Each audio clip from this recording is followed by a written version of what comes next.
ሲጀመር እንዴት ተስተናገደ ይሄ ሀገር ላይ መጣ ዱብዳ አይደለም ወይ ነው ይሄ እኮ ከሜቴክም በላይ ሀገር ማስፈጀት ነው ስርዓት ያልገነባበትን ተቋም እዚህ ጋር ምልክት አየው ብለህ ምልክቱን ብቻ መከተል ትክክል አይደለም መሰረቱን ለመቀየር የሚያስችል አሰራር ሰርቷል ወይ ነው አንዱ ጥያቄ እሱ ነው ይሄን የመሰለ አሰራር ሀገርን አሳልፎ የሚሰጥ በማለት በሌላ ማተም ሌላ እንትን ይሄንን ያስተናገደስ የግዢ ኃላፊ አሁን ስራ ይሰራል እውነት አንድ ኃላፊ ብቻ እኮ አይደለም ይሄን ያስተናገዱት በኮሚቴ ነው የሚሰሩት ሲፒኦ በዶላር አላስያዙ በኢትዮጵያ ብር ነው ያስያዙት ምን ሲደረግ እስካሁን የከመጣው ወደ 4 ፎርጅድ ሲፒኦች ይዘናል በኮንስትራክሽን ነው የንግድ ፍቃዱ ራሱ መዝገባው በኮንስትራክሽን በቤቶች ግንባታ በኮንስትራክሽን የመንገድ ልማትም ላይ እንኳን መሳተፍ አይችልም እንኳን ማሽነሪ ላይ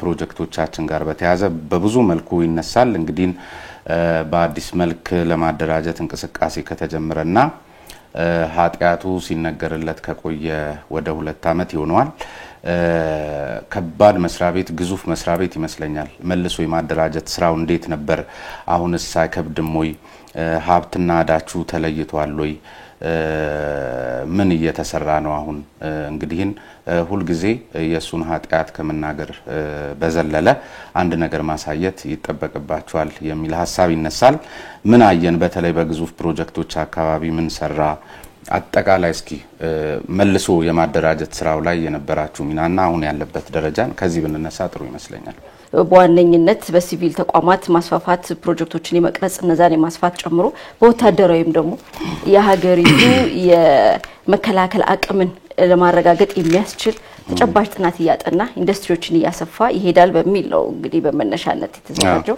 ይሄ የሰፋ ከሄደ በኋላ በርካታ ችግሮች አጋጥመውታል ይሄ ሁሉ ሲሆን መዋቅሩን አንዴም ሁለቴም ሶስቴም እየፈተሸ መሄድ ይተበቅበት ነበር ሀብቱን በአግባቡ ያጠራ መሄድ ይተበቅበት ነበር የሚገባቸው ፕሮጀክቶች ላይ አዋጭነታቸውን ያያ አቅም እየተፈተሸ በአግባቡ በተጠና ሁኔታ መሄድ ይተበቅ ነበር ይሄ ሁሉ ባለመሆኑ እንግዲህ እንደታሰበለት የሀገራችን የመከላከያ ዘርፍ በቴክኖሎጂ መስደገፍ በተለይ የደርግ ዘመን ተጀምሮ የነበሩትን አቅሞች ቢያንስ እነሱን ወይም እነሱን ዱፕሊኬት 2-3 እጥፍ ሊያሳድግ በሚገባ ደረጃ መሄድ ሲገባው አሁን ያው በመናየው ደረጃ ላይ ነው ያለው እሱ ማለት በተለይ የዚህ ወታደራዊ ጉዳዮቹ ማስፈራሪያ ከለላ ሆነውት እንዳሻው ሲፈነጭበት የነበረ ተቋም ነው ከኦዲት ዘርፉም ጋር በተያያዘ አትንኩኝ ባይ የነበረ መስሪያ ቤት መሆኑ ይታወቃል ከዚያ እሱን ከለላ አድርጎ እንግዲህ የዘረፋ መስሪያ ቤት ነበር ብሎ መጠቅለል ይቻላል በርከት ያሉ ዶክመንተሪዎችም እዚህ ተሰርተው ተመልክተን ነበርና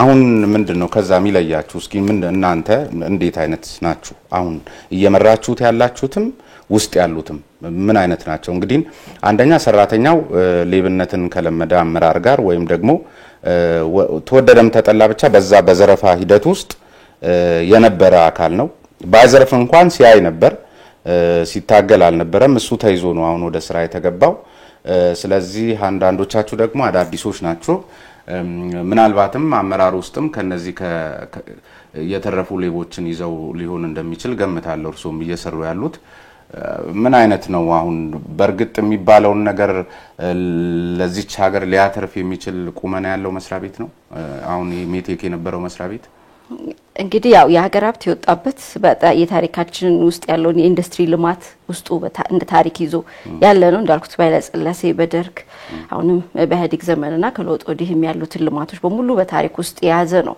ሁሉ ነገር ጥፋት ብቻ አይደለም የውስጡ ኤሌመንቶች አሉት ሀብት አለ ያንን እንግዲህ አጉልቶ ማውጣት ነው ከኛ የሚጠበቀው ያለ ማድረግ መንግስት ወሳኝ ነገሮችን ወስኗል ወሳኝ ጉዳዮች ላይ ውሳኔ ተሰጥቶበታል አንዱ ታቅም በላይ የገባበትና ለምዝበራ በጣም አመቺ የተደረገበት የሜጋ ፕሮጀክቶች ናቸው እነዚህ ባቅሙ ሊሰራቸው እንደማይችል ይታወቃል ኤቭሪቲንግ ይግዢ ፋሲሊቲ ማድረግ ነው እሱንም በእውቀትና በጥንቃቄ ሊያደርገው አልቻለም ስለዚህ ያገር ላይ የሚያደርሰውን ጉዳት ባለበት ማቆም አንዱ ትልቅ ውሳኔ ነበር ስለዚህ ከዛ ዲታች አድርገናል ሁለተኛው ውሳኔ አንተ ከስከው ወታደራዊ ስራውን ሚስጥራዊነት በሚል የሀገር ሚስጥር ነው በሚል እንደዚህ በሚል ከለላ ሆኖ የነበረውን ነገር መነጠል ነው። እሱ ለሁለት ምክንያት ነው። አንዱ ወታደራዊ አቅም እንደ ሀገር ሊገነባ የሚገባው ሳይገነባ ቀርቷል። ይሄ በጥንቃቄ ሊገነባ ይገባል። ይሄንን ደግሞ መምራት ያለበት የሀገር መከላከያ ሚኒስቴር ነው። ለዚህ ያንን የሚያደራጅ ሜቴክ ለሁለት ነው የተከፈለው። ስለዚህ ወታደራዊን ይዞ ያ ወታደራዊ ኮርፖሬሽኑ ተቋቁሟል። ሁለተኛው የሲቪሉ ነው። ስለዚህ ሲቪሉ ከዚህ በኋላ ያከለላ የለውም ማለት ነው። የሚያመርተው ምርት የተመጠነ ለምን እንደሚሰራ ምን እንደሚሰራ መቼ እንደሚሰራ በአግባቡ የለየ አላማው ሪቫይዝ የተደረገ አደረጃጀቱን ያሻሻለ አዲስ ተቋም ሆኖ እንዲደራጅ ነው መንግስት አሳይመንት የሰጠው። ስለዚህ ያንን ለማድረግ መጀመሪያ ችግሮቹ ምን ነበሩ መንስኤዎቹ ምንድናቸው የሚለውን ማጥናት ይጠይቅ ነበር። ይሄ በጣም ዲፕ ሩትድ የሆነ ፕሮብሌም ስለነበረበት ያንዳንዱን ነገር ለማጥናት ኮሚቴ ተቋቁሞ በፋይናንስና በንብረት ጉዳይ ከፍተኛ ብክነት የታየበት ፋይናንስና የንብረት ጉዳይ ነው። እሱን በዝርዝር ማጥናት መነሻ መደረግ ይፈልግ ነበር። የግብይትና የሽያጭ ስርዓት የሌለው የግብይትና የሽያጭ አካሄድ ይከተል ነበር። ይሄ መጠናት ነበረበት። የቴክኖሎጂ አቅሙ አንተ አሁን እንደተጠቀስከው ዛሬ ስለ ሀገር ልማት አስተዋጽኦ ማድረግ ይችላል የሚለው መመለስ ስለነበረብን ያንንም በትክክል የቴክኖሎጂ አቅሙ የት ነው ያለው የተቋም አሁን ከተስፋፋው የፕራይቬት ሴክተር ጋር ዓለም ከደረሰችበት ጋር የቱ ጋር ነው ያለው የትስ መሄድ ይችላል ምን ማድረግ ይችላል የሚለውንም በአግባቡ ማጥናት ይጠይቅ ነበር። ለዚህ በትክክል የሪፎርም ፕሮግራሞች የሪፎርም መነሻ ሀሳቦች ጥናት ተደርጎ በሱ ላይ ተከታታይ ስራዎች የሪፎርም ፕሮግራሞች ወጥተው ተከታታይ ስራዎች ተሰርተው ነው ዛሬ ድጋሚ መንግስት ይሄ ተቋም በአዲስ እንዲደራጅ እያደረገው ያለው። ይሄ ሲሆን ያው ሪፎርም አንዱ ባህሪው እንትን አይደለም ኮምፕሊትሊ አፍርሰህ አትነሳም። ያለህን ሀብት ያለህን ዕውቀት ያለህን እምቅ ሀብት ይዛለህ። የተሳሳተውን ኤሪያ ደግሞ እያረምክ ትሄዳለህ። አሰልቺ ነው አድካሚ ነው ግን ደግሞ አፍርሶ እየተነሳ ብዙ ስህተቶች ሰርተናል። ይሄ ተቋም ብቻ ብዙ ታሪኮችን ያሳየናል።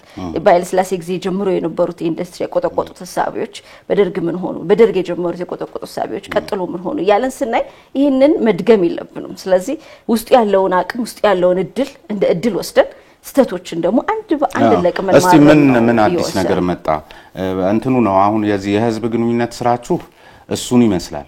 በተግባር ግን እንደዛ ማይመስሉ ነገሮች ደግሞ ይታያሉ። አንደኛ ምናልባት መደበቂያ እንዳታረጉት የድሮን ሜቴክ ማለት የሚጠበቅባችሁን የሥራ ውጤት ሳታስመዘግቡ ስትቀሩ በፊት የነበረ የፈረሰ ተቋም ይዘን የተነሳን የሚል አይነት ነገር እንዳይመስል።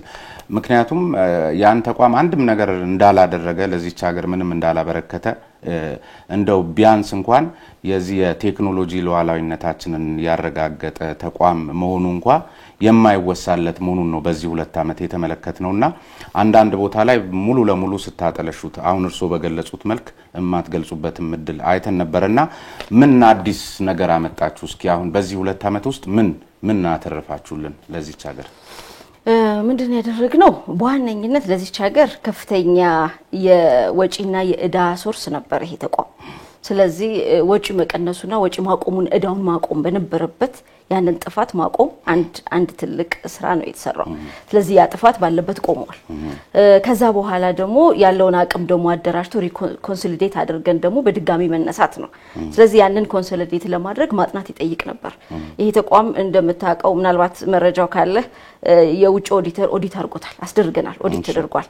ከ2003 እስከ 2009 ኦዲት ሪፖርት ወጥቷል። ዲስክሌመር ነው የወጣው ሪፖርት። ይሄ ምንድነው ምንም አይነት ኢንተርናል ኮንትሮል ሲስተም ያልዘረጋ በስርዓት ያልተመራ ተቋም ስለሆነ ኦዲት ለማድረግ ኦዲት ኦፒኒየን በግልጽ ለመስጠት ያስቸግራል። ሪሲቨብሎቹ ተከፋዮቹ የገንዘብ እዳዎቻችን በሙሉ ምንም አይነት የፋይናንስ ስርዓት ያልተከተሉ ውስጥ አሰራራችንም ያንን ያልጠበቀ በሰው ሀብትም በንብረትም በሁሉም በጣም ብዙ ችግሮች ያሉበት ተቋም ስለነበረ ይሄንን ነገር ካለበት የዚህ ጉዳይ ማውጣት ይግድ ነበር።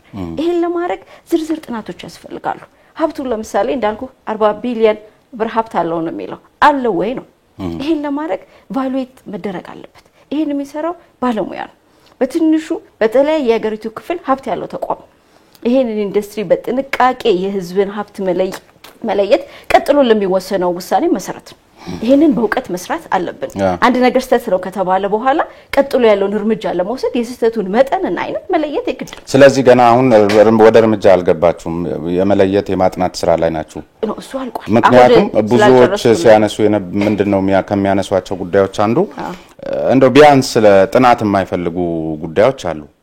ዝም ብሎ የሀገር ሀብት የተያዘባቸው ስንት የዚህ ቴክኖሎጂ ሽግግር ሊያስፋፉ የሚችሉ ተቋማት ኢንቨስትመንቶች ቦታ አጥተው ዛሬም ጭምር እየተንገላቱ በየከንቲባ ጽፈት ቤቱ እየተንገላቱ በሚገኙበት ሰዓት ላይ ሜቴክ ዛሬ ምናምን አመትም ወስዶት የነበረውና አሁን በእናንተ ስር ያለ ማአት ታጥሮ የተቀመጠ የተዝረከረከ ንብረት አንዱ እንደውም ትልቁ ተልኮ የየተቋሙ በኢትዮ ኢንጂነሪንግ ግሩፕ ስር ያሉ አጠቃላይ የተዝረከረኩ ንብረቶችን ሁሉ መሰብሰብ ትልቅ ስራ እንደነበረ ተጠቅሶ ነበርና እሱን እንኳን በተባለው ልክ ጥናት ሳይጠይቅ መስራት በሚቻል አግባብ አልተሰራም። በየሜዳው ነው አሁንም ንብረቱም ወዳርቆ ያለው ተይዞም ያለው የሚልም ትችት ሲነሳ ይሰማል ሁሌ።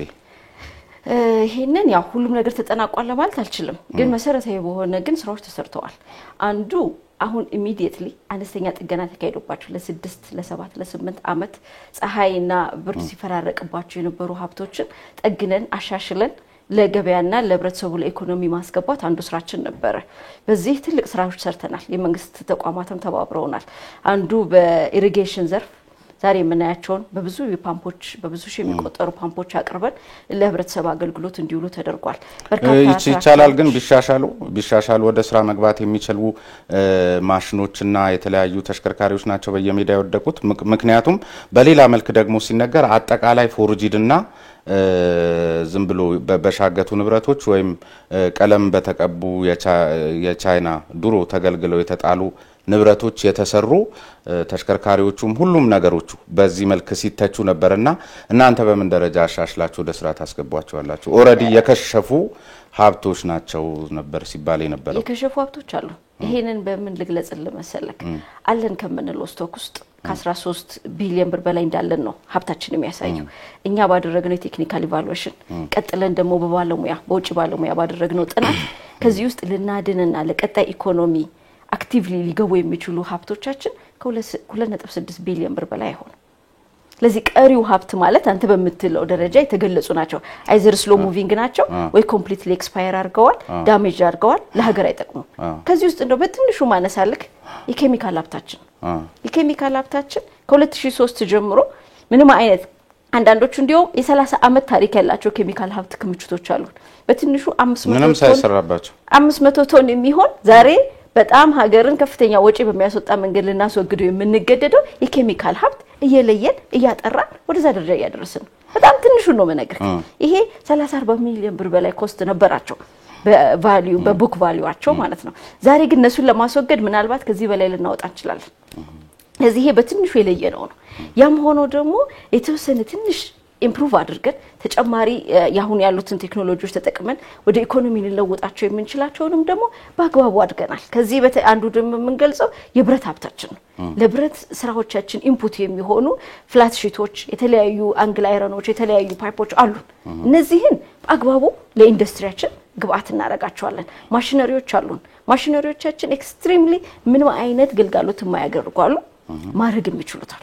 ስለዚህ እነዚህ አንድ በአንድ ሶርት ያደረግን አንድ በአንድ አደራጅተን ነው ወደ ኢኮኖሚ መግባት የሚችሉትን ጋራንቲ መስጠት ያለብን። ለዚህ ጋር ጥንቃቄ ይፈልጋል። መሸጥ ስለቻልን ብቻ አንሸጣቸውም። ትራክተሮቻችንን መሸጥ ስለምንችል አንሸጣቸውም። የሚገዛው ሀብቱን አሟጦ የሚጠቀም አርሶ አደር። ለዚህ አርሶ አደር ልትውልለት የምትችለው ቢያንስ ቀጣይ 6-10 አመት ሪላያብል የሆነ ስፔር ፓርት አግኝቶ ሪላያብል ቴክኖሎጂ ተጠቅሞ መጠቀም ሲችል፣ ስለዚህ ይሄንን በጥንቃቄ መለየት ያስፈልገን ነበር። ሰብስታንሻል ሆነው እሱም ላይ ግን ፈልጎ ይገዛል። እሱም ላይ ፈልጎ ይገዛል። አሁን በፊት የነበረው ሜቴክ ወታደሮች ስለነበሩ አስፈራርተው ምናምን ጫና ፈጥረው እንደሱ አይነት ነገር ነበረ። አሁንም በተመሳሳይ እናንተ ወደ አርሶ አደሩ ሺ ጊዜ ብታሰማምሩት ሺ ጊዜ ጥቅም ላይ እንዲውል እንኳን ብትሰሩት ፈልጎ ነው መግዛት ያለበትና አንዳንድ ቦታዎች ላይ የሰማነው ነገር ምንድነው በዱቤ ጭምር እንዲገዛ አርሶ አደሩ አይነት ነገር እዳ አለበት ወይ ምን አገበቅ በቃ ካልፈለገ ቢቶስ ምክንያቱም ላያምንበት ይችላል መሳሪያውን ወይም ደግሞ መግዛት አይፈልግም። እናንተ መጣያና ገዢ ስላጣችሁ ወደ አርሶ አደር የምታሸጋግሩበት በእንደዚህ አይነት መልክ ከሆነ ከቀድሞ አስገዳጁ ሜቴክ በምን ትለያላችሁ? በጭራሽ ቀድሞ አስገዳጅ በነበረ ሁኔታ እንዳልከው ክልሎች ይሄንን አሰባስበው ዋስትና ሰጥተው እንዲገዛ ያደርጉት ነበር ያኔ የተሸጡ ትራክተሮች ዛሬ ፍጹም አገልግሎት እየሰጡ አይደል በየቦታው ተበትነዋል እነሱን መሰብሰብ ለነሱ ድጋፍ ማድረግ ያንን እዳና ችግር ወደ መንግስት ከመለየት ጀምሮ ድጋፍ ያደረግን ያለን ያንን አካሄድ አንሄድም ከሱ ቀጥሎ ደግሞ አጋር በሚል ያንን ደግሞ ይሄ ዲስትሪቢዩሽን የሚሰሩ ከመንግስት ጋር በግልጽ ጨረታ ያልገቡ ተቋማት ጋርም አብሮ ይሰራ ነበር እዚህ ውስጥም ከፍተኛ ክፍተት አይተናል ይሄን በሙሉ ተሰራል ስለዚህ አሁን በፍላጎትና በፈቃድ የሚሰራ ነው በዋነኝነት እንዲያውም ሰፋፊ የመንግስት የልማት ፕሮግራሞች ላይ ነው አግሬሲቭሊ እየገባን ያለ ነው ገበሬው በጥሩ የሆነው ነገር ምንድነው የሜካናይዜሽን ጥቅም አሁን ያለው ባለው ሁኔታ እየተረዳ ፍላጎቱ እየጨመረ ነው የመጣው እንዲያውም ያንን ፍላጎት የሚያረካ አቅም ላይ አይደለንም አሁን አግሬሲቭሊ ወደ ቀጣይ መሄድ እንደሚጠይቀን ነው እየተረዳን ያለ ነው በራሳቸው ነው የሚመጡት 50% በላይ ቆጥቦ ነው የሚመጡት የብድር አገልግሎት አለ የዱቤ አገልግሎት አለ ባንኮች በዚህ ጉዳይ እየተሳተፉ ነው ያሉት በጋራ ኮፋይናንስ ያደረጉ መተካት የሚል የኢንዱስትሪ መርህ በራሱ አዋጭ ያልሆነና በተለያዩ የዓለማችን ክፍሎች የታየ የትም የሚያደርስ ስትራቴጂ ነው በሚል ያቀርቡታል ለምሳሌ ለእድገት አይበችም ሲሉ ምክንያት የሚያቀርቡ ጥናት አጥኚዎች ምንድነው የሚሉት ይሄ ለማሳደግ ሲባል ከድጎማ አንስቶ የፋይናንስ አቅርቦት እና የመሳሰሉት የተለያዩ የማበረታቻ ስርዓቶች በተለይ ደግሞ እስከ ተመሳሳይ ገቢ ምርቶችን ጭምር የመገደብ ጠቅላላ የመንግስት እርምጃ ወይም ክልከላ የሚፈቅዱ የፖሊሲ እርምጃዎች ስለሚወሰድ በዚህም ኢንዱስትሪው ደግሞ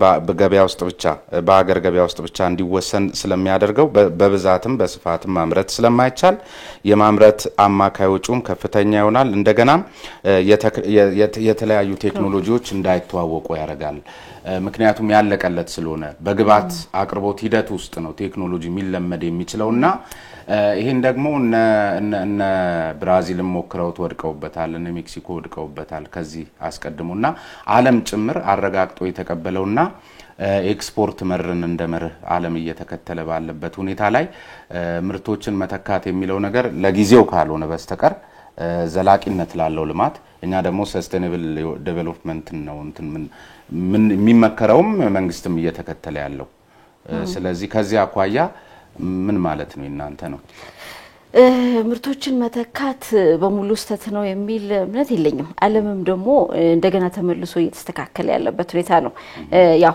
የዓለም አዲሱ ስርዓት የምንለው ውድድሩ እየሰፋ ተወዳዳሪ ኃይሎች እየበዙ ሲመጡ ሀገሮች ፎከስ እያደረጉ ያሉት ወደ ራሳቸው ነው አንዱ ግሎባላይዜሽንን ትሪትን እያደረገ ያለው የባክሾሪንግ አስተሳሰብ ነው ወይም የኒር ሾሪንግ አስተሳሰብ ነው ወደ ቤታችን እንመለስ ወደ ቀረበ ቦታችን እንመለስ ይያሉ የአውሮፓ ኩባንያዎች ወደ ሆም ካንትሪያቸው ወይም ቅርብ ወደ ሀላው እየተመለሱ ሌሎችም ኤዥያኖችም ጃፓኖችም ይሄ እንትኑ እየተቀየረ ነው ያለው ይሄ የሚነግርህ በተለይ የኮቪድ ክስተት ዓለምን ብዙ አስተምሯል የውስጥ አቅም ሀገራዊ አቅም ምን ማለት እንደሆነ ኮቪድ ጥሩ ማሳያ መሆን ችሏል ሀገራዊ አቅም ያልተፈጠረበት የገቢ ምርት መተካት ማለት የሀገር ውስጥ ፍላጎትን ሊያረካ የሚችል በቂ ምርት በሀገር ውስጥ አለ ማለት ነው ያ ማለት ከውጪ አይመጣም ወይም ከውጪ የሚመጣው በሙሉ ይቆም ማለት አይደለም ዛሬ ያለውን የህብረተሰብ ፍላጎት ምናልባት የነገውን የመጪውን በተወዳዳሪነት ሊሄድ የሚችል የሀገር ውስጥ በቂ አቅም እየተፈጠረ ነው ማለት ነው ይሄ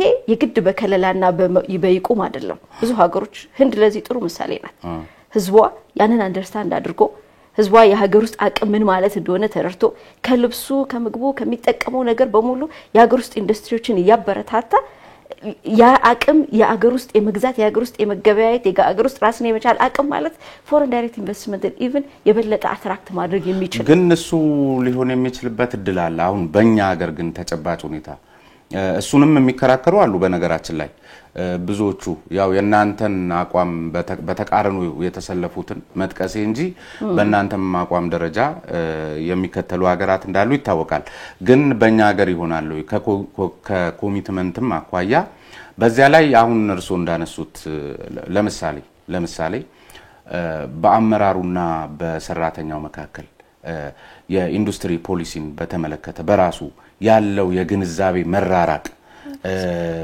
ያለው የተልእኮ ማስፈጸም አንዳንዱ የፖሊሲን ጉዳይ ፖለቲካዊ ጉዳይ የሚያደርገው የኢንዱስትሪ ፖሊሲን የመሰልጠን ጉዳይ የብልጽግናን ወይም የመደመር ፍልስፍናን የመሰልጠን መስሎት የሚያፈገፍግ ቀደምም ሲል ልክ እንደዚህ በየኢህአዴግ የወያኔ የማረክ ሽሽት እንደዚህ አይነት ህብረተሰብ ባለበት ሀገር ውስጥና አሁንም በእርግጠኝነት ምን ያህል ያንን ክፍተት እንደሞላችሁትም እንግዲህ ይነግሩኛል እንጂ በዚህ ደረጃ ላይ ያሉ አራምባና ቆቦ የሆነ የፖሊሲ ግንዛቤ ያላቸው ፈጻሚና አስፈጻሚ በተሰለፉበት በሞሉበት ሀገር ውስጥ አሁን እርሱ ያሉትን ማምጣት ይቻላል። እንግዲህ ያ ሁሉ ማትታይም አንድ ቦታ ላይ መጣ ይችላል። ይሄ የአመራር ኮሚትመንት ነው በዋነኝነት ቢጠይቀው ግንዛቤ መፍጠር አለብን። ያንን ግንዛቤ ደግሞ ሊያሰፉ የሚችሉ አሰራሮች፣ መመሪያዎች፣ አይነ መለካከት ሊያሰፉ የሚችሉ ስልጠናዎች፣ ተከታታይ አቅም ግንባታ ስራዎች ያንን መስራት የኛ ሚና ነው የሚሆነው። ምን እያደረኩ ነው? አንድ ሰራተኛ እዛ ተቋም ውስጥ ሲገባ ራሱንም ተቋሙንም ሀገሩንም እየደገፈ እንደሆነ እንዲረዳና ዓለም አቀፍ ስታንዱን ማወቅ አለበት። የት ነው ያለሁት? እኔ ይሄን የኢትዮ ኢንጂነሪንግ ግሩፕን ይዤ ከኢትዮጵያ ካሉት የፕራይቬት ሴክተሮች ጋር የት ነው ያለሁት? ፖዚሽኑን በትክክል ማወቅ አለበት። ከምስራቅ አፍሪካ ተወዳዳሪዎች ጋር የት ነው ያለሁት? ከዓለም ጋር የት ነው ያለሁት? ዛሬ የምሰራት አንድነት ኤንድ ቦልት ከቻይና የሚመጣውን ግዙፍ በኮንቴነር ተጭኖ የሚመጣውን ነገር እየተካና ያገሩን ተወዳዳሪነት ያሳደገ እንደሆነ ከተረዳ ከዚህ በላይ ኮሚትመንት ልታገኝ አትችልም። ይሄንን ወደ ሰራተኛው ውስጥ ማስረጽ፣ ለሰራተኛው ማስረዳት፣ ተገቢውን የሆነ ቴክኖሎጂ፣ ተገቢውን የሆነ ስልጠና፣ ተገቢውን የሆነ ግንዛቤ እንዲያገኝ ማድረግ ያው የኛ ስራ ይሄን ነው እየሰራን ያለነው። ይሄን ስንሰራ ደግሞ በርካታ ነገሮች ታክቲኮች ተከተላለ ለውጣችን የመራንበት ሂደት ነው። ይሄንን ወደ መሰረቱም ያወርድልን። ግን እንደውሱስ ቢሆን አሁን ለሀገር ውስጥ ደንበኞቹ ታማኝ ያልነበረ ተቋም መሆኑ የሚታወቅና ብዙ ኮተቱ ሲነገርለት የነበረ አሁን በዚህ 2 አመት ውስጥ እንኳን የማናቃቸው ጓዳ ጉድጓዳዎቹ ተፈትሸው ሲታዩ በጣም አስቸጋሪ የነበረ ተቋም ጋር ደንበኝነት ሊፈጥር የሚችል የውጪ ተቋም የውጪ ደንበኛ እንደው እንዳሰባችሁት ዝም ብሎ አስተሳሰብ ነው ብላችሁት ወረቀት ላይ እንዳሰፈራችሁት በአንድ የሚሳካ ይመስላል። ያው አንድ አይደለም ለውጥ እንግዲህ ሂደት ነው። ግን ዛሬ ዓለም አቀፍ ኩባንያዎች በቅርበት ከኛ ጋር እየሰሩ ነው። ይሄ ለምሳሌ የመንግስት የልማት ድርጅት ነው። ግዙፍ የመንግስትን የኢንዱስትሪ አቅጣጫ ወደፊት ያለው የልማት ፍላጎትን እንዲያሳካ መንግስት የኔ ብሎ ያስቀመጠው ነው። የህዝብ ነው ይሄ ነገር። ናሽናል ቤዝ እና ፍላጎቱ ሰፊ ነው። ይሄንን የመረጠባቸው ኤሪያዎች ቢዝነስ ስትራቴጂዎቻችን ከልሰናል። ግልጽ የሆነ የቢዝነስ ዳይሬክሽን አለ። ግልጽ የሆኑ ምርቶች አሉ። ለዛም የሆኑ ስራዎቻችንን እና ሪሶርሶቻችንን ካፓቢሊቲያችንን ለይተናል። በስኪል ሌቭል የትነን በሪሶርስ የትነን ኤቭሪቲንግ ለይተናል። ስለዚህ ኢንተርናሽናል ፓርትነር ለሚሆኑ ተቋማት ግልጽ ነገሮች መሬታችን ላይ አስቀምጠናል። ችግሮቻችንን ለይተናል። መንግስት በዚህ ላይ ትልቅ ድጋፍ አድርጎልናል። ችግሮቻችንን ጥለን ወደፊት እንድንሄድ ይሄን ካደረግን በኋላ አሁን የምናየው ትብብር ዛሬ አሁን ከረንትሊ ማለት ነው በትንሹ 3 የአውሮፓ ትልልቅ ኩባንያዎች አብረው ኦልሞስት ወደ ውል የደረሰ አለ። ግን በሂደት ላይ ያሉም አሉ። 4-5 ኤዥያንስ ሳውዝ ኮሪያ፣ ጃፓን፣ የቻይና፣ የሚድል ኢስት ትልልቅ ኩባንያዎች ከኛ ጋር እየሰሩ ነው። ይሄንን ባጭር ጊዜ ለህብረተሰቡ በግልጽ የምናቀርበው ነው የሚሆነው። ይሄ ግን የግድ የውጮቹን መናፈቅ ግን የለብንም። ያለንን ሀገራዊ አቅም ነው አጠናክረን መጀመሪያ ማሳየት ያለብን። ከምርት ውጭ የሆኑት ኢንዱስትሪዎቻችን ወደ ምርት ማስገባት ችለናል። እኔ ይሄ በአዲስ መልክ አደራጅተናል የሚሉኝ ነገር እንደው ባስተሳሰብም ጭምር ነው አደረጃጀት የሚገለጸውና እኔ ዝም ብሎ አልተለወጠም ወይም ሊለወጥ ዝግጁነቱን አያሳይም ወይም በሙራን አልታገዘም። ልክ አሁን እንደርሶ ሌሎች ተቋማት ላይ እንዳስመዘገቡት ውጤት እርሶን የሚከተል አመራርም የሌለው መሆኑን የሚያመላክቱ አንዳንድ ነገሮች አያለው። ዝም ብሎ ምሳሌ ብናነሳ የአረንጓዴ አሻራ ፕሮግራም አለ። እኔ ከኢትዮ ኢንጂነሪንግ ግሩፕ ጠብቄ የነበረው አዳዲስ ቴክኖሎጂዎችን ከብክለት ጋር ከጭስ ከመሳሰሉት ቴክኖሎጂ እንደመሆኑ መጠን እሱን በመቀነስ የጋዝ ልቀትን በመቀነስ ረገድ አዲስ ነገር እንዲያሳየኝ እንጂ እኔ ችግኝ ሲተክል ማየት ከኢትዮ ኢንጂነሪንግ ግሩፕ አይጠበቅም። አረንጓዴ አሻራን ብክለትን በሚቀንሱ አዳዲስ ቴክኖሎጂዎችን በማበልጸግና ያን በማድረግ በዘርፉ ማረጋገጥ መቻል አለበት እንጂ ሁሉም ተነስቶ ጠቅላይ ሚኒስትሩ የጀመሩትን ነገር ብቻ አብሮ ዘመቻ መውጣት በራሱ የትም አያደርስም። ሁሉም በየዘርፉ አዳዲስ ክሬቲቪቲዎችን የሚያሳይ ስራ ሲሰራ ነው ለውጥና የተለወጠ አመራር የተለወጠ ተቋም የሚባለው ብዬ አስባለሁ። ከኢትዮ ኢንጂነሪንግ ግሩፕ ደግሞ በተለያየ መልክ የሚገለጹ ተቋማት አሉትና እንደዚህ አይነት ነገር ሰርቶ ያሳየናል ኦር የሆነ ነገር ተጠብቅ ነበር። ግን ልክ እንደ ሌሎቹ ተቋማት እሱም ችግኝ ነው የተከለውና ዝግጁነቱን እንደው ለማጠየቅ ይሄ አንድ ምሳሌ አይሆንም? ይሄ እንግዲህ ያው በሁለት ነገር ማየት ይኖርብናል። አረንጓዴ አሻራ በራሱ የራሱ ትልቅ ቫልዩ አለው። ባይ ዘ ዌይ በአቪዬሽን ዘርፉ እንደምታውቀው ለምታወጣው የካርበን ኢሚሽን የሚመጥን ዛፍ መትከል ራሱ አንድ ስራ ነው። ስለዚህ ለከተሞች አካባቢ ግን ትልቁ ችግር ደግሞ ይታወቃልና እሱን ሌላው ይተክላል እኮ እኛ ዘርፋችን ያሉንን እንትከል እናንተ ደግሞ በዚህ ብታግዙ ነበር ነው። ኤግዛክትሊ አሁን ለዛ አንዱ ትልቁ ስራችን ከዩሮ 3 ስታንዳርድ በላይ የሆኑ እንትኖችን ማምረት ነው። በዚህ ደረጃ አሁን የምናመርታቸው የፒክአፕ ምርቶች ያንን ስታንዳርድ መሟላት ይችላል። ስለዚህ ይሄ ዩሮ 3 ዩሮ 4 ዩሮ 5 ድረስ ተደርሷል። እንግዲህ ይሄ ከቴክኖሎጂኛ ከምንተከለው የኢንጂን ቴክኖሎጂ ብቻ ሳይሆን አገሪቷ የምትጠቀመውን የነዳጅ ሶርስ መጠንንም አብሮ የያዘ ጉዳይ ያለው ውስጡ። ግን ስቲል ያንንም ቢሆን እኛ ዩሮ 3 እና ከዛ በላይ መሄድ አለብን ብለን ስላሰብን አሁን የምናመርታቸው ፒክአፖች አነ ተከተሉ ናቸው። ከፍተኛ ግዢ አለን። አሁን አንድ ያሻሻልነውና ህብረተሰቡ ጋር ይዘን እንሄዳለን ይያልን ያለነው እስከዛሬ በጥንቃቄ ሳንሰራው ዋጋ ያስከፈለን የቴክኖሎጂ መረጣችን ጉዳይ ነው። አሁን የምንገዛቸው ወይም የምናመጣቸው ቴክኖሎጂዎች ወይም የምንሰራቸው ስራዎች የቴክኖሎጂ መረጣው የሀገርን ፍላጎት መሰረት ያደረገ እንዲሆን አንዱ ለምሳሌ የባስ ከፍተኛ የባስ ግዢ አለ በግዢ ሂደት ላይ ያለ ዛውስጥ በግልጽ ስቴት ተደርገው ከተቀመጡት ነገሮች አንዱ የኢሚሽን መጠኑን ኮንትሮል ማድረግ የምንችልበት ነገር መሆኑ ነው።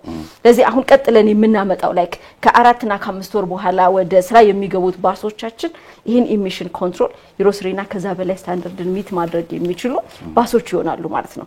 ከፍተኛ ከተማ ውስጥ ትልቅ ችግር ያለው የባሶቻችን ላይ ያለው የጥራት ችግር ነው። ይሄንን በፍጹም ቴክኖሎጂ ኢምፕሩቭ ማድረግ ስለፈለግን በጥንቃቄ ነው አሁን ግዢያችን ቴክኖሎጂ እየመረጥን ያለን። ለዚህ ይሄንን ለባሶቻችን እናደርጋለን። ይሄ ለትራክተሮቻችን ይሆናል። ይሄ ለኮንስትራክሽን ማሽነሪዎቻችን ይሆናል። ሌሎችም ለምናመርታቸው ማሽኖች ራሱ ኢነርጂ ኤፊሺየንት ይሆኑና ኢነርጂ ዩቲላይዜሽናቸውን ኮንትሮል ማድረግ የሚችሉ ማሽኖችን ማምረት ነው ፍላጎታችን።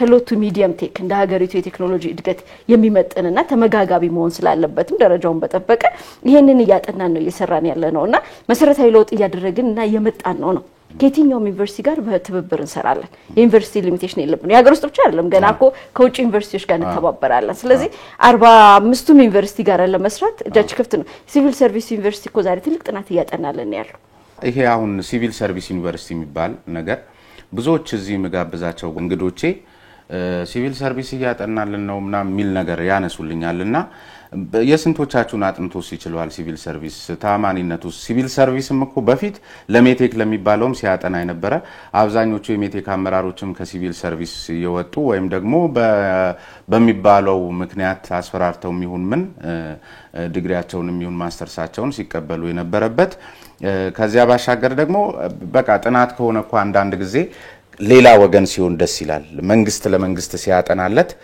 ብዙ ጊዜ እንደ አመራሩ ፍላጎት እንደ መንግስት ፍላጎት ነው መደምደሚያውን ይዞ የሚመጣውና ይሄን ያል ነው ያዋጣል። እኔ እንኳን ማቀው እዚህ መተው የጠቀሱልኝ በርካታ አመራሮች ለትልልቅ ተቋማት ሲቪል ሰርቪስ እያጠናልን ነው የሚል ነገር ያነሳሉና እዛው ለዛው አይነት ነገር ከአንዱ ኪስ ወደ አንዱ አይመስልም ወይ? ዝም ብሎ መስፈርት ለማሟላት ይመስላል እንጂ ስታንዳርዱን የጠበቀ ለሀገር የሚበጅ ጥናት የሚያጠኑ በርካታ ዓለም አቀፍ ጨረታ አውጥቶ ይሄን ማድረግ አይቻልም ወይ? ሁሉም የሄደ ሲቪል ሰርቪስ ላይ አሁን እርሶ ልክ እንዳሉኝ ማአት እንግዲህ በዚህ ደረጃ ለሲቪል ሰርቪስ የሰጡ ተቋማት ስለሚኖሩ ይሄን ያለ ያሳምናል። ሲቪል ሰርቪስ ዩኒቨርሲቲ በርግጥ ያጠናልን ያለ ነው የከስተመር ሰርቬች ያው ከስተመር አንድ ተቋማችን ፌል ያደረገበት ተገልጋዩ ከስተመር ኦሪየንትድ አልነበረም። ተገልጋዩን ፎከስ ያደርጋል ነበርም። አፍተር ሴል ሰርቪስ አይሰጥም። ምንም አይነት ግልጋሎት ያደረገ አልነበረም ለከስተመሩ። የት ነው ያለ ነው የሚለው እንዲያጠኑልን ነው። ይሄን ስናደርግ እኔ በሲቪል ሰርቪስ ዩኒቨርሲቲ አንተ የምትለውን አይነት እይታ የለኝም። ከምክትል ፕሬዚደንቱ ጀምሮ በጥናት ውስጥ የተሳተፉትን ባለሙያዎች በሙሉ አግኝተናቸዋል። በቅርበት ነው በጋራ ነው ስራውን እየሰራን ያለ ነው። ከፍተኛ ልምድ ያላቸው ያው ወንድሞች ኢትዮጵያውያን ናቸው አቅም ያላቸው ባለሙያዎች ናቸው ስታንዳርዱን የጠበቀ በግልጽ ሊቀርብ የሚችል በሰነድ የሚታይ በደንብ ሳምፕሊንጉ ግልጽ ነው የተወሰደው ስታቲስቲክስ ዳታ ግልጽ ነው የተደረጉት ኢንተርቪውዎች ግልጽ ናቸው የሚወጣው አውትፑት ግልጽ ነው የዓለም አቀፍ ስታንዳርድን የተከተለ ስራ የሚሰራ ትልቅ ሀብት ያለው ትልቅ ልምድ ያለው ተቋም ነው ተቋማቶቻችን ውስጥ ያሉትን ችግሮች በችግራቸው መጠን አይተን የነበረ ተቋም እንደነበረ ገልጸውልኝ ነበር አዲሱ የኢትዮ ኢንጂነሪንግ ግሩፕን ስም እያስነሳ ያለና ለለውጥ ያልተዘጋጀ መስሎ የሚቀርብበት በማሳያነት ስለሆነ እሱም ላይ ማጥራት ይተበቅቦታልና 4 ጊዜ ወጣ ጨረታ ነው 4 ጊዜ ለምን ወጣ እስከ 5ኛ ጊዜ ወደ 4 ጊዜ ነው የወጣው ለሁለት ማሽኖች ከዚያ በኋላ አራተኛው ላይ ሲደርስ ደግሞ ሁለቱ ማሽን ቀረና ለአንድ ማሽን ሆነ ከዛ በተለይ ከዚህ ከየውጭ ኩባንያ ሆኖ DRAZ ግሩፕ ከሚባል ተቋም ጋር በተያያዘ የቀረቡት የጥቆማ ሰነዶች አሁንም ብልሹ አሰራር ስለመኖሩ የሚያረጋግጡ ናቸው መጀመሪያ ምንድነው እዚህ ላይ ያሉት መረዳት ምንድነው እዚህ ጋር እንግዲህ ግልጽ የምናደርገው ተቋሙ እንዴት ነበር ግዢን ስርዓት ያካሄደ የነበረው ሚሊዮን መረዳት ይግድ ይላል ከነበርንበት ስለሆነ እየተነሳን ያለ ነው በመዘኙ ምናልባት 90% ወይም 95% ማለት ይችላል ግልጽ ጨረታ በተቋሙ ውስጥ ተደርጎ ያቀም እሺ ጨረታ የለም ጨረታ ለመኖር ብቻ ሳይሆን በየኢንዱስትሪዎቻችን ኦቶኖመስ ህጋዊ አካል አይደሉም ስትራቴጂክ ቢዝነስ ዩኒትስ ናቸው ለኛ በእነሱ ደረጃ ደግሞ ማአት ጨረታዎች ይወጣሉ ማአት አውትሶርስ ይደረጋሉ ይሄ ከምን ይመነጫል የኢንዱስትሪ ትስስር በጣም ዊክ ነው እዚህ ኢንዱስትሪ ውስጥ ግብአት መሆን ምርት ይያለ ያኛው ኢንዱስትሪ ጨረታ ላይ ያወጣው ይችላል ይሄኛው ኢንዱስትሪ ሪሶርስ ይያለው ያኛው ኢንዱስትሪ ደግሞ የሆነ ነገር ሊያደርግ ይችላል ስለዚህ የውስጥ ለውስጥ መናበብ አልነበረም ኮርፖሬሽኑ honestly ኮርፖሬሽኑ እንደ ኮርፖሬሽን አልተመራም ይሄ ያለ መመራቱን እንግዲህ አሁን የናንተ እንደውም የዚህ የማዕከል የሚለው ማዕከል እርሶ የሚመሩት እርሶ የተቀመጡበት ቢሮ ትልቁ ስራው ይሄ እንደሆነ እነሱን ማናበብ መሆኑን ተልኮ ላይ ተመልክቻለሁና በእርሶ ዘመን ነው ይሄ ነገር የሆነው ነው ለምን ምንድነው ግልጽ ላድርግ ስለዚህ ይሄን ነው የሆነው ስለዚህ ይሄንን እንደገና መስራት ነበረብን ይሄን መስራት ስል እኔ ከመምጣቴ በፊት የግዢ መመሪያው ጸድቋል ያ የግዢ መመሪያም ደግሞ አሁን ያለውን ያገሪቱን የግዢ መመሪያ መሰረት አድርጎ የኢንዱስትሪውን ባህሪ ሊያካትት በሚችል ደረጃ ተደርጎ ጥሩ ሆኖ የጸደቀ የግዢ መመሪያ እጃችን ላይ አለ የግዢ መመሪያው ግን ወደ መሬት አልወረደም ነበር ወደ መሬት ለመውረድ ፕሮፐር የሆነ አንደኛ አንደርስታንዲንግ ያስፈልጋል ለምሳሌ እቅድ ዝግጅት ተቋሙ በአመት ውስጥ የሚገዛቸው እቅዶች በግልጽ 1 3 መቼ ምን የት እንዴት የሚለውን ነገር ያሳየ እቅድ ዝግጅት ኖሮት ያውቃል እቅድ ዝግጅት እንደሚያስፈልግ አንደርስታንዲንጉ ተፈጥሮ ለዛ ኮሚቴ ተዋቅሮ ለዛ አድርገን ለማድረግ ዋን ማንስ ፈርቾብናል የለም ካልቸሩ አሰራሩም የለም ባህሉም የለም አመለካከቱም ግልጽ ማሰልጠን ነበረብን ከግዢ ኤጀንሲ ሰዎች አምጥተን ማለት ነው ስለዚህ ያ ተደርጎ ቢያንስ 2013 በግዢ እቅድ ጀምረናል ግልጽ ግዢ እቅድ አድርገን ማለት ነው ይሄ ግዢ የ2012 ግዢ ነው ከአራቱ ግዢዎች የምትላቸው ቀድሞ የነበሩ ግዢዎች ናቸው ሶስቱ በተለይ ፌል ያደረጉት ቀድሞ የቀረቡ ግዢዎች ናቸው የግዢ ላይ ምን አይነት ሚስኮንሰፕሽን ወይም በትክክል ያልተሰራ ስራ አለዛ አንደኛ ማን ነው ስፔሲፊኬሽን የሚያዘጋጀው እንዴት ነው ስፔሲፊኬሽን የሚጸድቀው የግዢ ስታንዳርዱን የጠበቀ የግዢ የጨረታ ሰነድስ አለ ወይ ካልክ የለም እንደተቋም የግዢ ውሎቻችን ለብዛኛው ለህግ ክርክርና ያገሪቱን ሀብት ለማባከን የዳረጉን ነገሮች የግዢ ውሎቻችን ስታንዳርድ አይደሉም ስታንዳርድ የጠበቀ ግዢ ውል የለንም ስታንዳርድ የጠበቀ ግዢ ሰነድ የለንም ያንን ጨረታ የማውጣት ባህሉ የለም ከወጣ በኋላ ማን ኢቫሉዌት የሚያደርገው የቴክኒካል ኮሚቴ ስራው ምንድነው የግዢ አጽዳቂ ኮሚቴ ስራው ምንድነው ከዛ የአመራሩ ስራ ምንድነው የግዢ ክፍሉ ስራ ምንድነው ቅብብሎሹ እንዴት ናቸው ይሄን ሁሉ በአሰራር ማስረት በዲሲሽን ማትሪክስ ማስተካከል በስልጠና ማስተካከል ወደዚህኛው መልሰውና ልምጣልህና አንድ ዝም ብሎ ነው ግራ ይገባል ይሄ ግዢ ለምን ሁለት ማሽን ለምን ወደ አንድ ወረደ ነው ይሄ ቦሪንግ ማሽን ወደ አንድ መውረዱን አብረው ይመልሱታል ግን ዝም ብሎ መመሪያም ሳይኖር ምናምንም ሳይኖር ዓለም አቀፍ ምንድነው ኮመን አንደርስታንዲንግ የሚባል ነገር አለ አይደል ጨረታ ላይ በቃ አንድ ሰው አቅም የሚኖረው አይኑረው በቴክኒክም በፋይናንስ ሁለት አይነት ነው በቴክኒክ በመናም እንደዚህ በቃ እሱ ሳይኖር የመጀመሪያ አጀንዳ አለ አይደል ይሄ ንግድ ፍቃድ መገበሩ ምናምን ተጨማሪ ሴት ታክስ ከፋይ መሆኑ ከመታወቂያ ጋር ከዚህ እንደዚህ አይነት የሆነ የሌጋሊቲ ጉዳዮች አሉ በቃ እሱ ሲኖረው ነው አንድ ሰው በቃ ጨረታ መሳተፍ የሚችለው አይደለ በቃ እሱ ጋር ነው አሁን የኔ ችግር ሰነዱን ስመለከት የዚህ ዲአርዜድ ግሩፕ የሚባለው ኢትዮጵያ ሊሚትድ የሚባለው ኢትዮጵያ ቅርንጫፍ የሚባለው ተቋም እዚያ እናንተ ጋር ተጫርቶ የነበረ አንድ ተቋም አለና ይሄን የመሰለ ሀገርን ሊያጠፋ የሚችል ብልሹ አሰራር እንዴት ታለፈ በእናንተ በኩል የሚል ጥያቄ ያስነሳብኝ ጉዳይ ይሄ ድርጅቱ የህግ ሰነዶቹ የንግድ ፍቃዱ ግብር ከፋይ ምስክር ወረቀቱ የተጨማሪ ሴት ታክስ የምስክር ወረቀቱና ዋናው የንግድ ምዝገባው በዚህ በዲአርዜድ የኢትዮጵያ ሊሚትድ ነው የሚለው ነገር ግን የጨረታው ሰነድ ላይ ያለው ማህተም ደግሞ በኢትዮጵያ ውስጥ ያልተመዘገበ ነው በሌላም ሀገር ስለመመዝገቡ ጭምር የማይታወቅ ምንድነው የሚለው ቤጂንግ ዲአርዜድ ዩናይትድ ኢንጂነሪንግ የተባለን ማህተሙ ሲጀመር እንዴት ተስተናገደ ይሄ ሀገር ላይ መጣ ዱብዳ አይደለም ወይ ነው ሲጀመር በቃ ዛ ጨረታ ውስጥ ሲገባ ይሄ አካል ተይዞ መቅረብ የለ ነው ወይስ ይሄ ሰነድ ፎርጂድ ነው ወይ ራሱ ካልሆነ በስተቀር ማህተሙ ያሆኖ ከላይ ያለው ዲአርዜድ ኢትዮጵያ ሊሚትድ ይላል ግን ሌላ የቻይና ኩባንያ ነው ማህተሙ ወደዚህ ጨረታ ስመጣለክ ሲጀምር ስንት ቦሪንግ ማሽን ያስፈልገን ነበር የሚለውን የግድ ማንሳት ስላለብኝ ነው ማነሳለክ ቆይ ኢንጂነር እንደው ብቻ ልመለስ ነው ወደ ማህተሙ የዚህ ሆኖ ይሄኛው አስገቢ ከሆነ ምን ሲደረግ ይሄኮ ከሜቴክም በላይ ሀገር ማስፈጀት ነው ወደዚህ ተቋም ከሄድን በኋላ ወደዚህ ኢንዱስትሪ ከሄደ በኋላ ኮሚቴ አቋቁሜ እንዲጣራ አድርጌያለሁ ምንድነው የሚለው የኢንቨስትመንት ኮሚሽንም ደብዳቤ ጠይቀናል ይሄ ተቋም ምንድነው የተመዘገበው ምንድነው አሁን የሚሰራው ምንድነው ብለን አጣርተናል ስለዚህ ህጋዊነት የጎደላቸው ነገሮች በሙሉ ለቃቂ የፖሊስ ምርመራ ሰተናል ይሄ እዚህ ደረጃ ነው ያለው ምንም አይነት ወንጀል ለመታገስ እኛ ፒታይቶ የለም ተመሰረቱ እና እርግብንል ደግሞ የሚያልፈን ነገር የለም ይሄ ብቻ አይደለም ሌላ እዚሁ ላይ መስክርሎታል ይሄ አይደለም ምን ደግፋችሁ ከሆነ ህዝብም ሚዲያም ሊደግፋችሁ ከተገባ መታወቅ ስላለበት ነው አሁን አንዱ በጣም ያሳዘነኝ እኔም እንደዚህ ጋር ሰነዱ ላይ ያየሁት ይሄ ጉዳዩ ከዚህ ከንግድ ህግም ጋር በተያያዘ ንግድ ሚኒስቴርም ደርሷል በዚህ በቃለ ጉባኤ ላይ ስለመሳተፉ እንደውም አንድ ማንች ሊሊ የተባለች ሲፒኦ ላይ የፈረመችው ያለ ግን ጨረታውን እንዳልተሳተፉ ደግሞ ያስገቡት እንትን አለ ቃለ ጉባኤው ላይ ጨረታውን ስለመሳተፋቸው ይገልጻልና እንዴ እዚሁ እኛን የሚያምታቱን የዜግነት ድርሻቸውን የማይወጡ የግንዛቤ ችግር አለባቸው ብለን ስንት ገና ቀደምም ሲል እርሶ ጠይቀውኛል የፖሊሲ ችግር ስንት ምናስተማመው ስራ አለብን ከመሬት ተነስቶ እዚህ ሀገር ውስጥ ተገብቶ እንዳሻው የሚፈነጭበትስ ሀገር መሆን አለበት ምን ተሰራላችሁ ነው እኔ ጥያቄ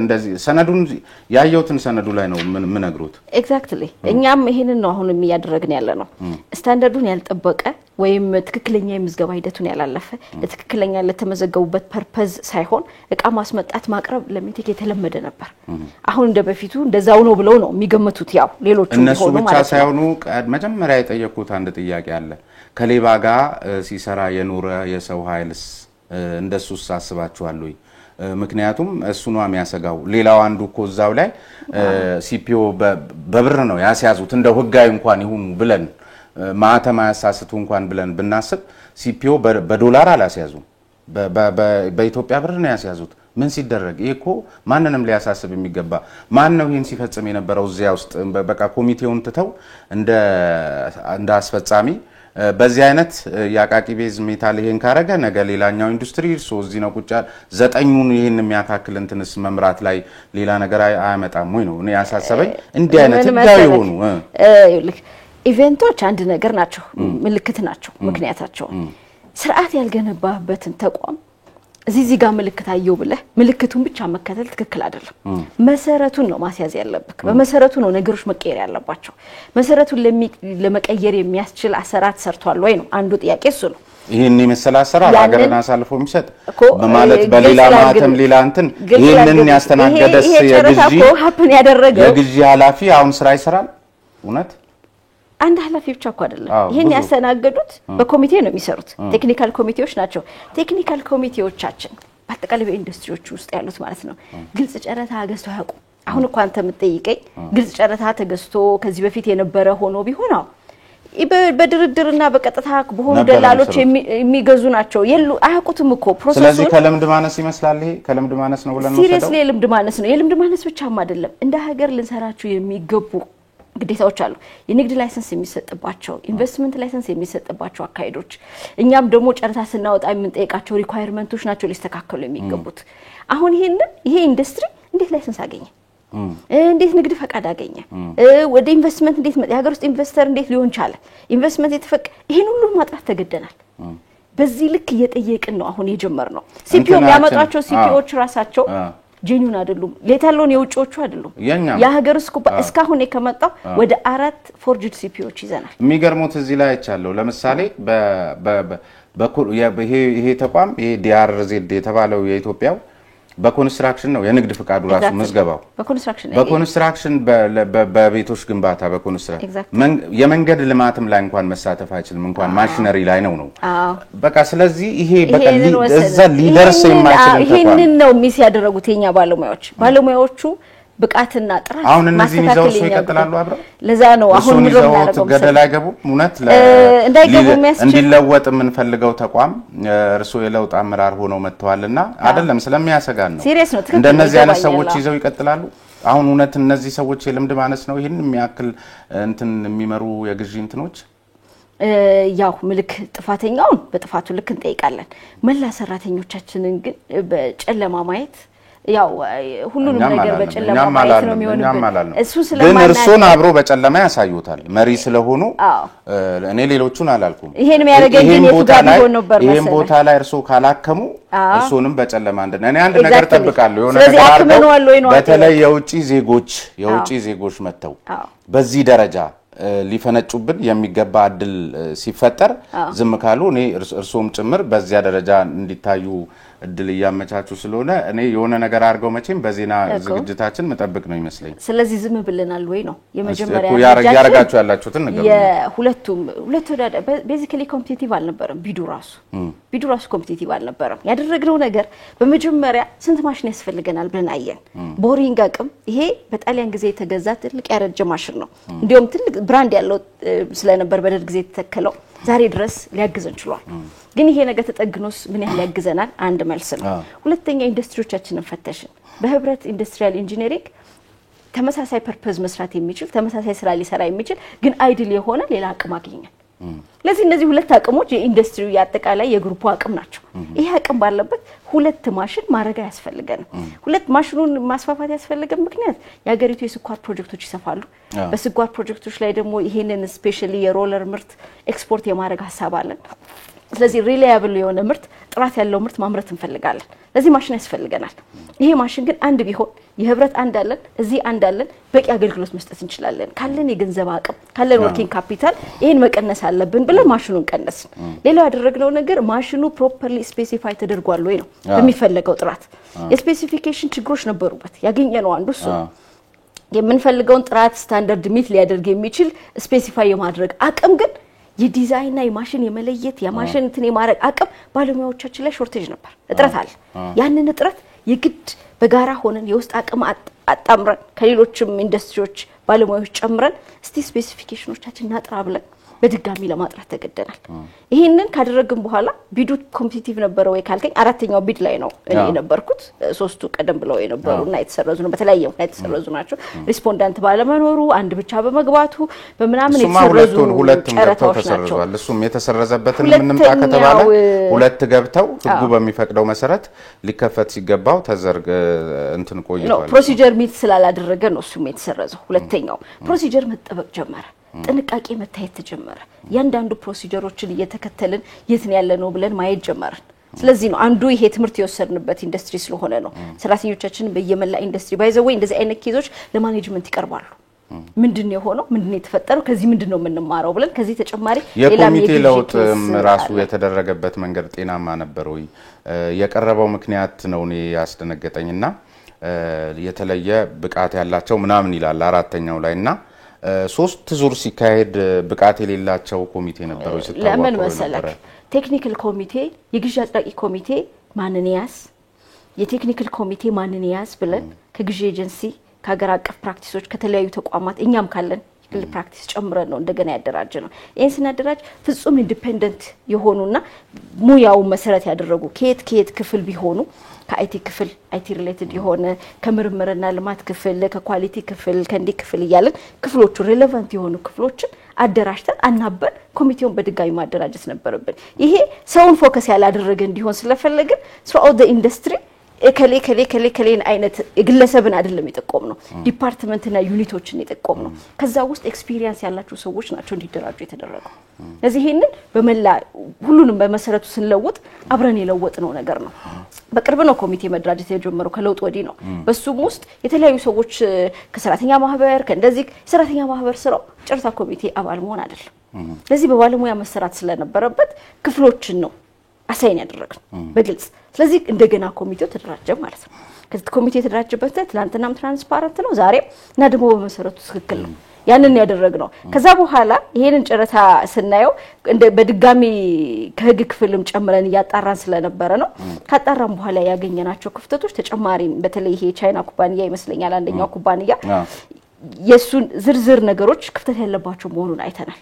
ክፍተት ነው ችግር መሰረታዊ ችግሮች ናቸው። ማሳሰቶ የመጣ ሰው ክፍተት በሚል ማለት እንትኑን በልኩን ንጥራው ክቡር ጠቅላይ ሚኒስትር ዶክተር አብይ የመጡ ጊዜ ያሉት ነገር አለ እንዴ አናባብለው ኪራይ ሰብሳቢነት ምናምን ሳይሆን ይሄ በቃ ከባድ ሌብነት ነው። በሰው የጨረታ እንትን አንደኛ አሸንፎ ቢሆን እኮ ተጠያቂ ላይኖር ከዚህ ፊት እኮ የከሰርናቸው ነገሮች አሉ አይደል? መጨረሻ ላይ በተለይ ከዚህ ከሰፋፊ መሬት የእርሻ ኢንዱስትሪ ጋር ትዝሎት እንደሆነ አዳሚ የሆነ ነገር አድርጎ እኮ ትቶ ሲጠፋ ባዶ ሜዳ ላይ የቀረንበት እሱን ነገር እኮ የሚመስል ነው። ይሄ ነው በፍጹም ወደዛ መሄድ ስለማይችል ይሄንን ክፍተትኛ ካለ በኋላ ባለማተሙዛ ነው እናንተ አታውቁትም። ጨረታውን ሰረዝን እኮ ጨረታውን ከሰረዝን በኋላ ግን በህግ መጠየቅ አለበት። ወንጀል ምርመራ ያስፈልገዋል ያሶርሳል። እዚህ ላይ ያለው ይሄንን ምንድን ያደረግነው እንዳለ ንብረቱ እስከ ምናምን ብር ይላል እስከነ ሙሉ ሰነዶቻችንና ከነ ሙሉ እንትን ጨርታው መሰረዝ አንድ ነገር ነው። ቀጣይ ሂደታችን መምራት ሌላ ነገር ነው። ከዛ በኋላ ደግሞ ይሄንን ወንጀል መተውን ማንችልም ህብረተሰብ ላይ ተጋረጣ አደጋ ስለሆነ ዞሮ የማሳሳት ምልክትም ስለታየ ይሄ ኩባንያ ከዚህ በኋላ ባለው የወት ታሪክ ከናንተም ጋር ሊሰራ ይችላል የሚሆነው ፕላስ ህጋዊ እርምጃም እንደሚወሰድ እንገምታለን። ምንድነው አሁን ይሄ ነገር የሚነግረው ዲተር እንዲያደርግ የምንፈልገው ወደ ተቋማችን የሚመጡ ሀገር አቀፍም ሆነ ዓለም አቀፍ ኩባንያዎች በጣም 2-3 የሚጣራ ሂደት ውስጥ ያለፈን መምጣታችንን አውቀው እንዲተው ነው ምን መክረው። ምክንያቱም የሀገር ውስጥ አቅራቢዎችን በጣም ብዙ ችግሮች እያየን ነው። ያልኩ ሲፒኦ ፎርጅድ ሲፒኦ ከማምጣት ጀምሮ ያስገቡትን ሲፒኦ ወዲያው የመወሰድ ሁሉ መምጣት ጀምሯል። አሁን ከዛችሁ በር ጀምረ ማረጋገጥ ጀምረናል። ላይሰንሶቻቸውን ብቃታቸውን ኤክስፒሪየንሳቸውን የሚያመጡትን ነገር ሳምፕል ወስደን ቴስት የማድረግ የመስራት በዛ ሂደት ውስጥ ያለፈን ነው። ይሄ ዋጋ አስከፍሎናል፣ ጊዜ እንዲወስድ አድርጎብናል። ዛሬ አንተ የምትጠብቀው አይነት ፍሎሪሽ ያደረገ ኢንዱስትሪ በቀላሉ ማድረግ ያልቻል ነው። በጣም አሰልቺና አድካሚ በሆነ የግዢ ሂደት ውስጥ ያለፈን ስለሆነ ነው። አንዴ ባህል ከሆነ በኋላ ግን ይሄ መስተካከል የሚችል ይሆናል ብያስባለሁ። ግልጽ ማድረግ የምፈልገው ግን ኢትዮ ኢንጂነሪንግ ግሩፕ ይሄንን መቋቋም ቶለሬት ማድረግ ማይችልበት ደረጃ ደርሷል። ለዚህ የጸረ ሙስና ኮሚሽንም አብሮን እየሰራ ነው። መላ ሰራተኞቻችን ማመራሩን ጨምሮ ማለት ነው ሁላችንም ጨምሮ ሀብታችንን አስመዝግበን በቅርበት ከነሱ ጋር እየሰራ ነው። 2-3 ጥቆማ አብሮን ኤግዞስት አድርገዋል። ጥቆማ ይሄዳል ይመጣል። አሁን ግን ጥሩ እየሆነ ያለው ደንበኞቻችን ራሳቸው ቢዳችን ስናወጣ ክላሪፊኬሽን በግልጽ የጠየቁ ነው። እኔ በእያንዳንዱ ደረጃ ማድረግ ጀምረናል። ቴክኒካል ኢቫሉዌሽን ሪፖርት እንሰጣለን ኮሜንት ካላቸው ዛው። ስለዚህ በሂደት ነው እየፈታን እየመጣን ያለነውና አሁንም ሁሉም ደንበኞቻችን ተባባሪያችን እየሆኑና ግልጽ አሰራር እያሰፈንን ያለነው። በጣም ነው ማመሰግነው። በተለይ በዚህ በመረጃን ከመስጠት አኳያ እውነት ለመናገር ብዙ ያደክሙኛልና ብዙ ሳያደክሙኝ ነው። ይሄ ደግሞ የሚያሳየው ነገር አለ የነበረው የስራ ህይወት ታሪኮ ዛሬም እዚህ እንደተመለከትኩት ተነሳሽነቱም በጣም ደስ ይላል። ራስን መግለጽም ላይ እንግዲህ የብዙዎች ችግር ነው። ብዙዎችም የሚሸሹበት ምክንያት ነው። እርሱ ደግሞ በጣም የተለየ ሆነው ነው ያገኙትና ጥሩ ነገር እንጠብቃለን ይሄን ተቋም እንደሚለውጡት። ነገር ግን በጣም ደግሞ ትናንት የነበሩ ነገሮች እንዳያገረሹና በየተቋማቱ ያሉ የተረፉ ካቅማቸው በላይ አንዳንድ ጊዜ ሱስ ይሆናል አይደል? ሌብነትም እንደሱ አይነት ሰዎችንም እያጠሩ መሄድ ይተበቁታል። አለበለዚያ እርሱንም ይዘው እንዳይጠፉብን የሚል ዝም ብሎ እንደ ስጋት ለመግለጽ